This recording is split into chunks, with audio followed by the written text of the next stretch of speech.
ইন্ডিয়াতে একজন হচ্ছে যে ভাইয়া পিআর যদি বলেন সেটা হচ্ছে যে উনি মানে পিআর বস টাইপের একজন মানুষ আছে, প্রশান্ত কিশোর আছে। তো ওনার সাথে আমি একটা পডকাস্ট দেখছিলাম, আনফিল্টার্ড বাই সামদিসে। তো উনি মোদিজিকে হচ্ছে যে নির্বাচনের মানে ওনার ক্যাম্পেইন ডিজাইন করে জিতিয়েছে, মমতা ব্যানার্জিকে জিতিয়েছে। তো অনেক পাওয়ারফুল একটা মানুষ, ওনার নেট ওর্থ সম্ভবত $1.9 বিলিয়ন।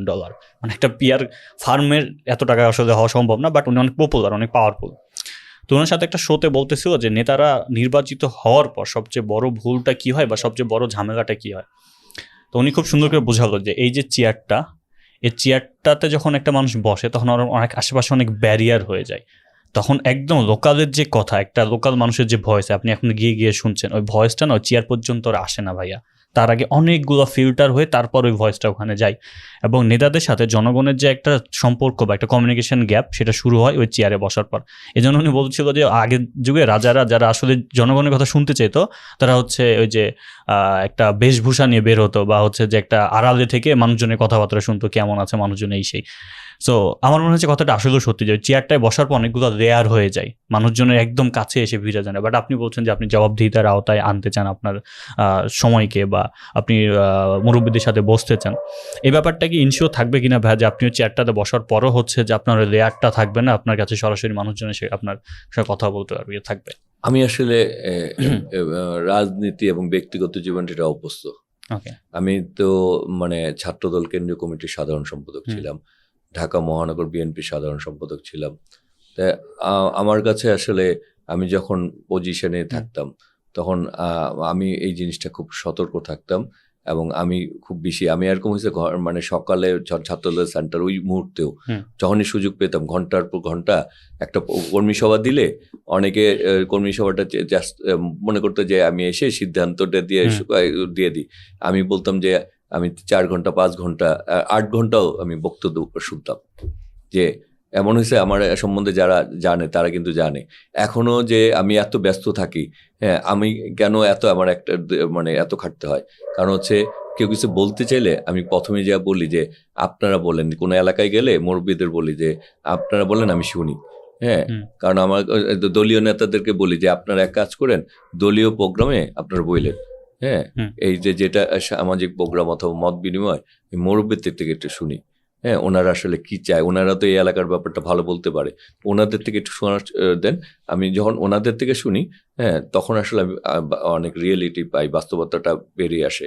তা আমি আসলে ওই জায়গাটায় মানে সবসময় থাকতে চাই এবং থাকবো ইনশাল্লাহ। যে আমি যাতে আমাকে যেমন এখন আমি বলি যে বক্তব্য সব জায়গায় বলি এবং এটা মানুষ বিশ্বাসও করে। হ্যাঁ, কারণ আমি অতীতে তাই প্রমাণ করে দিয়ে আসছি যে আমার সাথে দেখা করতে কোনো রাজনৈতিক মাধ্যম ব্যবহার করবেন না। কেউ যদি বলে যে আমি যদি আপনাদের ভোটে বিজয়ী হই, আর কেউ যদি বলে যে আমার সাথে যেতে হবে, আমার ছাড়া যাওয়া যাবে না, হ্যাঁ, আপনি আমার সাথে আপনি ডাইরেক্ট আসবেন। হ্যাঁ, এই কোনো আপনি এটা ব্যবহার করবেন না, আপনাদের কাছে আমি রিকোয়েস্ট করি। তারপরে আমি বলছি এছাড়া সামাজিক মাধ্যমগুলিও আমি ব্যবহার করব যাতে আপনারা ওইভাবে পান। আর একটা নির্দিষ্ট সময়ে আমি আপনাদের সাথে প্রতিদিন দেখা করবো অন্তত 2-3 ঘন্টা। হ্যাঁ, আর এছাড়া তো আমি এলাকায় থাকবো, কারণ হচ্ছে আমি আমার বাসাটা যে জায়গায় এরকম না যে আমার বাসাটার থেকে বের হইতেই কিন্তু একেবারে বিশাল 2টা থানা পার হয়ে আসতে। আমি যেদিক দিয়ে বের হবো একেবারে খিলগাতে বের হইতে না সবুজবাগ নাহলে মুখ দিয়ে, কারণ আমি একেবারে মাঝখানে থাকি বলতে গেলে। এক পাশে ইউনিয়ন, আর ইউনিয়নগুলি যেগুলি নতুন ওয়ার্ড হয়েছে এগুলি, আরেক পাশে হচ্ছে প্রজেক্ট, আরেক পাশে হচ্ছে বাসাবো খিলগা এই সাইডটা।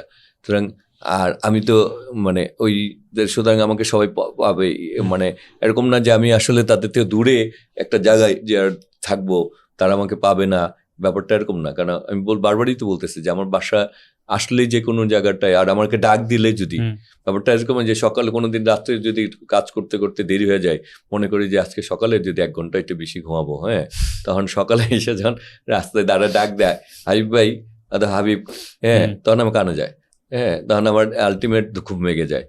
ঘুম ভেঙে আমি যে ঠিক আছে, অনেক সময় আমি এখন যেটা করি যে অনেক সময় ঘুমের মানে একদিক দিয়ে রেডি হতে থাকি, ওই দিক দিয়ে কথাও শুনতে থাকি, বেডরুমে নিয়ে সবাই যে আসতে থাকে যে ঠিক আছে আসুক, এলাকার লোকই তো, হ্যাঁ, আমি শুনতে থাকি। তারা আমিও ওই দিক দিয়ে ফ্রেশ হইতে থাকি, আমি আর তারাও আসতে থাকে একজন দুই তিন, আমার বেডরুমে এরকম হয় যে এখন আমি দেখবেন আমি আর যদি এখন আপনি নিয়ে যান আমার বেডরুমে দেখবেন 10টা চেয়ার দেয়া প্লাস্টিকের, কারণ হচ্ছে যে সবাই কয় তাহলে ঠিক আছে রেডি হইতেছে ওখানে যে কথা কই, মানে তারা একদম নর্মাল যে ঠিক আছে যে হাবি বসি দেখি যে কথা বলে আসি, তা আমার এখন অভ্যস্ত হয়ে গেছে যে এরকম